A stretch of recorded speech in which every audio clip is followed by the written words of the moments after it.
Director महकमे सेहत doctor जी श्रीनिवास राव ने इशारा दिया कि रियासत तेलंगाना और मुल्क की दूसरी रियासतों में कोरोना वायरस की तीसरी लहर जनवरी में आ सकती है। मीडिया से बातचीत करते हुए उन्होंने कहा कि ओमिक्रॉन वेरिएंट जिसका जनूबी अफ्रीका से आगाज हुआ बड़ी तेजी के साथ फैल रहा है और अब तक 30 ममालिक में ये दाखिल हो चुका है। कोरोना वायरस की पहली और दूसरी लहर के बरखिलाफ तेलंगाना हुकूमत ने इस मरतबा सख्त चौकसी इख्तियार करते हुए अपनी मिशनरी को मुतहरिक और फ़ाल बना दिया है। उन्होंने कहा कि इस मरतबा लॉकडाउन या सख्त हिदायत आयद नहीं की जाएंगी। डॉक्टर श्रीनिवास राव ने कहा कि मरकजी हुकूमत ने फ्रंट लाइन वर्कर्स और एमरजेंसी वर्कर्स के लिए बूस्टर डोज की तजवीज़ पर गौर कर रही है। ఒమిక్రాన్ వేరియంట్ ఏదో భయపడుతుందో, ఎస్పెషల్లీ గత 10 రోజుల క్రితం సౌత్ ఆఫ్రికా, బోట్స్వానా, హాంకాంగ్లో స్టార్ట్ అయ్యి సుమారు 35 పైగా దేశాల్లో సుమారు 400 పైగా కేసులు ఇప్పటివరకు కూడా రిపోర్ట్ అవ్వడం జరిగింది. అండ్ ముఖ్యంగా ఈ కొత్త వేరియంట్కి సంబంధించి సౌత్ ఆఫ్రికాలో వచ్చేసేసి 2 నుంచి 8% కేసులు పెరగటం అండ్ 8 రెట్ల నుంచి ఇప్పుడు 16 రెట్ల వరకు కూడా కేవలం గత 10 రోజుల్లోనే మనకి కేసెస్ రిపోర్ట్ పెరగడం చూస్తున్నాం. గత 2 రోజుల నుంచి దక్షిణాఫ్రికాలో తీసుకుంటే ఇదే 16 టైమ్స్ ఏదైతే ఇంక్రీజ్ అయిందో అంటే సుమారు 62,000 కేసులు పైగా గత వారం రోజుల్లోనే సౌత్ ఆఫ్రికాలో రిపోర్ట్ అవ్వడం జరిగింది. అండ్ దీంట్లో 70-75% వచ్చేసి మనకి ఒమిక్రాన్ వేరియంట్ కేసెస్ రిపోర్ట్ అవ్వడం మనం చూస్తున్నాం. అలాగనే మిగిలిన దేశాల్లో కూడా అక్కడ 10ల సంఖ్యలో కేసులు రిపోర్ట్ అయినప్పటికీ పరిస్థితులు పూర్తిగా మనకు అర్థం కావడానికి ఇంత ముందు అనుకున్నట్టు మనకు ఒక వారం రోజులు, అలాగనే దీని వ్యాధి తీవ్రత ఈ కొత్త వేరియంట్తో జనాల ఆరోగ్యానికి ఎలాంటి ఇబ్బందులు కలగజేస్తుంది అనేది మనకి వచ్చే వారం 10 రోజుల్లో అర్థమయ్యే అవకాశం ఉంటుంది. మనకు ప్రస్తుతం ఉన్న ప్రాథమిక ఇన్ఫర్మేషన్ ప్రకారం ఈ సౌత్ ఆఫ్రికాకు సంబంధించి ఈ హాస్పిటలైజేషన్స్ కానివ్వండి, లేకపోతే ఈ మోర్టాలిటీ అంటే డెత్స్ కానివ్వండి ఇంతవరకు నమోదు కాకపోవడం ఎంత కొంత మనకి ఊరట కలిగించే విషయం. దీనికి సంబంధించి కేంద్ర ప్రభుత్వం ఇచ్చిన ఆదేశాల ప్రకారం తెలంగాణ రాష్ట్ర ప్రభుత్వము, వైద్య ఆరోగ్య శాఖ అన్ని రకాల కట్టుదిట్టమైన చర్యలు చేపట్టడం జరిగింది. అండ్ ఇవన్నీ కూడా మీకు ఎప్పటికప్పుడు రెగ్యులర్గా మీ మీడియా మిత్రుల ద్వారా ప్రజలకి చేరవేస్తున్నాం. ఇకపోతే మన దగ్గర ఎయిర్పోర్ట్ సర్వేలెన్స్, మన రాజీవ్ గాంధీ ఇంటర్నేషనల్ ఎయిర్పోర్ట్లో ఈ 11 అట్ రిస్క్ కంట్రీస్ నుంచి వచ్చే ప్రయాణికులందరినీ కూడా రెగ్యులర్గా వాళ్ళ హెల్త్ స్క్రీన్ చేయటం, అలాగనే వాళ్ళకి ఆర్టీపీసీఆర్ పరీక్షలు కూడా ప్రతిరోజు మనం నిర్వహిస్తున్నాం. సో దీనిలో భాగంగా నిన్న మొత్తం మీద ఒక 70 మంది ఈ దేశాల నుంచి, ఈ 11 దేశాలకు సంబంధించిన ప్రయాణికులు రావడం జరిగింది. మొత్తం మీద నిన్నటి వరకు మనకి సుమారు 900 बाबरी मस्जिद की शहादत के सिलसिले में मजलिस तामीर मिल्लत के ज़ेर-ए-तमाम एक सिम्पोजियम गुलशन खलील मासाब टैंक पर मुनक़िद हुआ। इसका मौजू बाबरी मस्जिद का सानहा और हिंदुस्तान में मजहबी अक़लियतों का तहफ़्फ़ुज़ था। सदर मजलिस तामीर मिल्लत ज़ियाउद्दीन नैयर ने सदारत की। इस सिम्पोजियम को साबिक़ director international Sikh centre for interfaith relation Nanak Singh Nashtar, secretary Jamaat Islami Mohammed Azharuddin, general secretary Tameer Millat Umar Ahmed Shafiq, assistant general secretary Tameer Millat Saifur रहीम कुरैशी और दूसरों ने मुखातिब किया। सदर तामीर मिल्लत ज़ियाउद्दीन नैयर ने मीडिया से बातचीत करते हुए बाबरी मस्जिद की शहादत को इस सदी का सबसे बड़ा अफसोसनाक वाक़या करार दिया। उन्होंने गुज़श्ता चंद माह से हरियाणा के गुड़गांव में नमाज जुमा की अदायगी में रुकावटें खड़ा करने के वाक़यात की शदीद मजम्मत की। ज़ियाउद्दीन नैयर ने कहा कि मथुरा की जामा मस्जिद का तहफ़्फ़ुज़ की जिम्मेदारी रियासती और मरकज़ी हुकूमत पर आयद होती है, चुनांचे उसे शरपसंदों से महफूज रखने के लिए सख्त इक़दाम करने होंगे।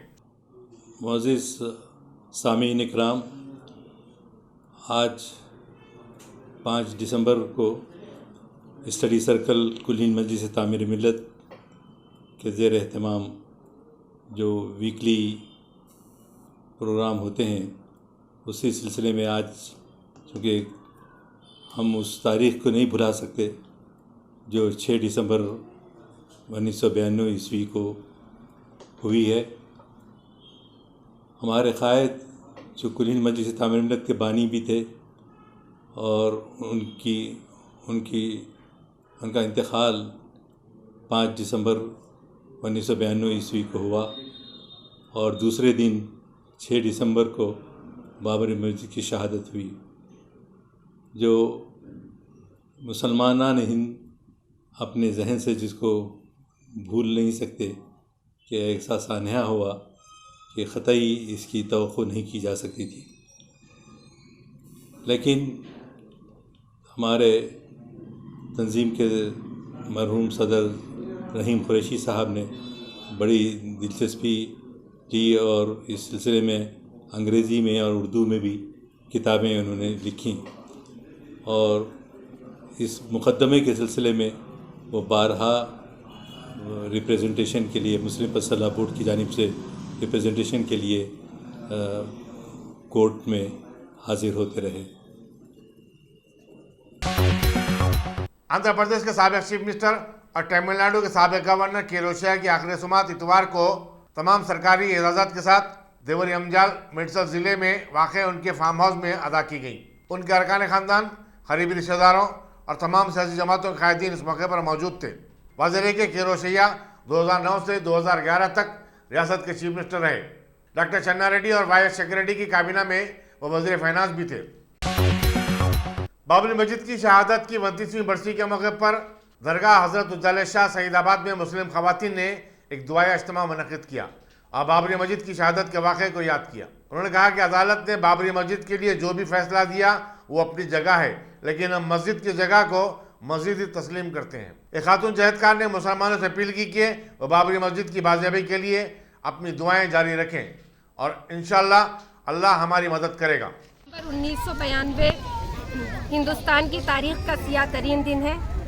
इस दिन बाबरी मस्जिद को हिंदू दहशतगर्दों ने हुकूमत, इंतज़ामिया और अदलिया की निगरानी में शहीद कर दिया था। हम मानते हैं कि हिंदुस्तान की तारीख में सबसे बड़ी दहशतगर्द कार्रवाई बाबरी मस्जिद की शहादत है और मुसलमानों पर सबसे बड़ा जुल्म और मुसलमानों के साथ सबसे बड़ी नाइंसाफ़ी बाबरी मस्जिद की ज़मीन को राम मंदिर के हवाले कर देना है। हम इस मौके पर 6 दिसंबर के मौके पर हम ख़वातीन यहाँ जमा हुई हैं इस बात के इजहार के लिए, इस बात के ऐलान के लिए कि बाबरी मस्जिद की बाजियाबी की जिद्दोजहद जारी रहेगी। हम बाबरी मस्जिद से किसी तौर दस्तबरदार नहीं होंगे। हम बाबरी मस्जिद की बाजियाबी और उसकी तामीर नौ का जज्बा अपनी नई नस्ल में मुंतकिल करते रहेंगे। हम उन्हें बाबरी मस्जिद की तामीर नौ के लिए तैयार करेंगे, चाहे तागूती अदालतों का जो फैसला भी हो।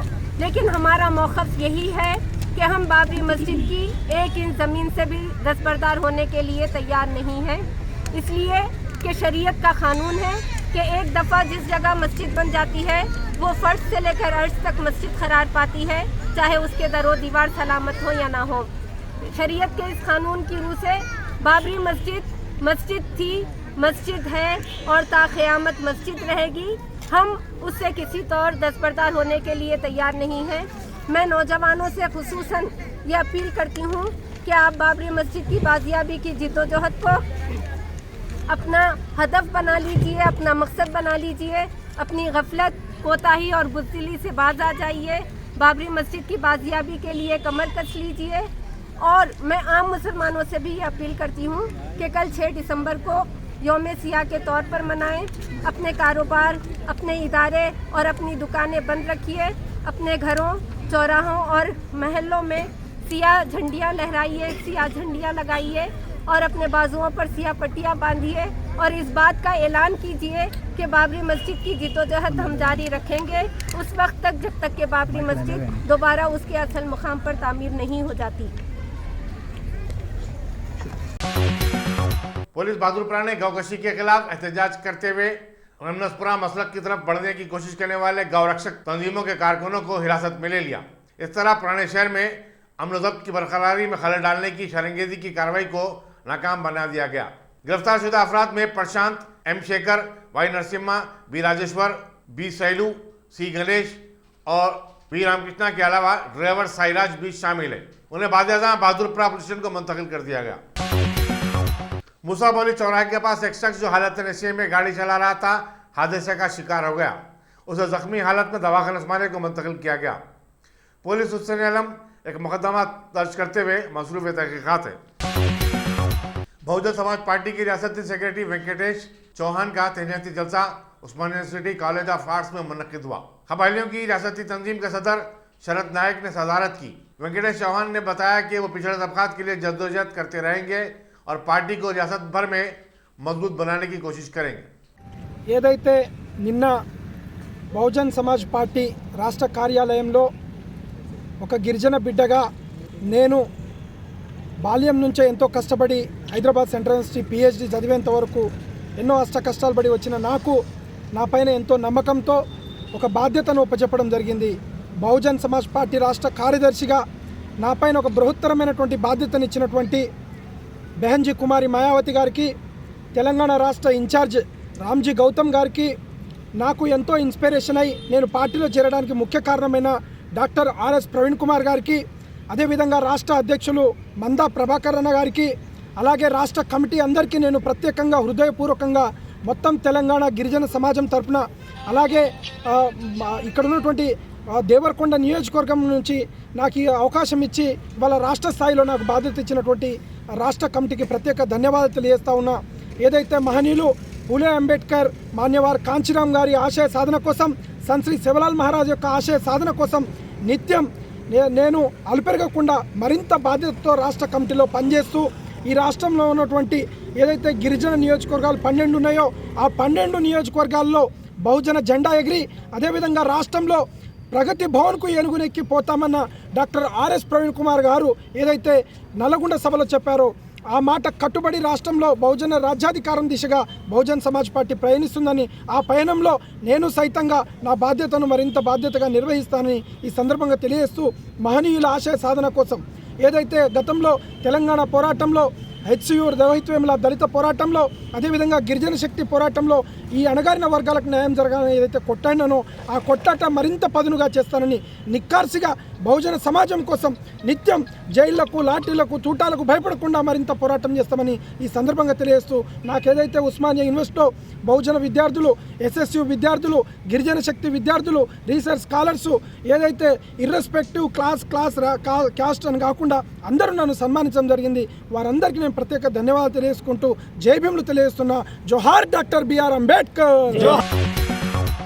नवंबर 2019 में हुए डीशा असमत रेजी केस और उसके बाद एनकाउंटर में 3 अफराद की हलाकत की तहकीकात करने वाले सिरपुरकर कमीशन की कारकर्दगी पर कई सवाल उठाए जा रहे हैं। नौजवानों के एक तंजीम के लीडर लक्ष्मण ने कहा कि कमीशन ने आज शादनगर में उस मकाम का दोबारा मुआयना किया जहां एनकाउंटर का वाक़या पेश आया था। उन्होंने कहा कि वो समझने से खासिर हैं कि तहकीकात आकर किस सिमत जा रही हैं। वाज़ेह है कि सुप्रीम कोर्ट ने एनकाउंटर की तहकीकात के लिए सिरपुरकर कमीशन का क़याम अमल में लाया था। करीमनगर के साबिक़ मेयर सरदार रविंदर सिंह ने रियासती वजीर के.टी. रामाराव पर शदीद तनकीद की और कहा कि वजीर म्यूनसिपल एडमिनिस्ट्रेशन की हैसियत से वो बेफजूल और नाकारा शख्स रहे हैं। एक प्रेस कॉन्फ्रेंस से खिताब करते हुए रविंदर सिंह ने कहा कि म्यूनसिपल क़वानीन में तब्दीली करते हुए वजीर मौसूफ ने कॉरपोरेटरों और काउंसलरों की तौहीन की है। काउंसलरों के इख्तियारात भी कम कर दिए गए। उन्होंने कहा कि सिलसिला जहां की असम्बली में नुमाइंदगी के.टी. रामाराव करते हैं, बल्दी इंतखाबात में टीआरएस के 12 बाकी उम्मीदवार मुंतखब हुए हैं, जिससे अंदाज़ा लगाया जा सकता है कि वो अपने हल्के में कितने मकबूल और ताकतवर हैं। నేను ఈరోజు కేటీఆర్ గారిని అడుగుతున్నా, మీరే అధ్యక్షులు ఈ రాష్ట్రానికి, కానీ మీ ఎంపీటీసీల పైన, మీ జడ్పీటీసీల పైన, మీ కౌన్సిలర్ల పైన మీకు నమ్మకం లేకుండా సిరిసిల్ల వాళ్ళందరినీ కూడా క్యాంప్కి తీసుకుపోయినరు. ఒక రాష్ట్ర అధ్యక్షుని పని ఇదేనా అని అడుగుతున్నాను. బ్రహ్మాండంగా మీరు సిరిసిల్లాను డెవలప్ చేస్తున్నా, సిరిసిల్ల రాష్ట్ర పటంలోనే మొదటగా ఉంటుందని, మొన్న వర్షానికి మొత్తం కలెక్టరేట్ ముగిలింది. కలెక్టరేట్తో పాటు మన సిరిసిల్లాలో చెరువు మొత్తం నీళ్లతోటి సిరిసిల్ల మునిగిపోయే పరిస్థితి వచ్చింది. మరి ఏం డిజైన్ చేసినట్టు మీరు కేవలం హైటెక్ మంత్రే, మున్సిపాలిటీ మంత్రికి మీరు పలికినారు. 500 సెక్షన్లు ఉన్న చట్టాన్ని తీసుకొచ్చి 226 చేసిండ్రు. అన్ని పవర్స్ లేవు దాంట్లో, కేవలం కౌన్సిలర్లను ఉత్సాహ విగ్రహాలుగా మార్చిండ్రు. మరి దీనిపై ఏం సమాధానం చెప్తారు కేటీఆర్ గారు? మీ దగ్గర జరిగినంత దళితుపై దాడి ఇంకెక్కడ జరగలేదు. క్యాంపు రాజకీయాలకు తెరలేపారు మీరు.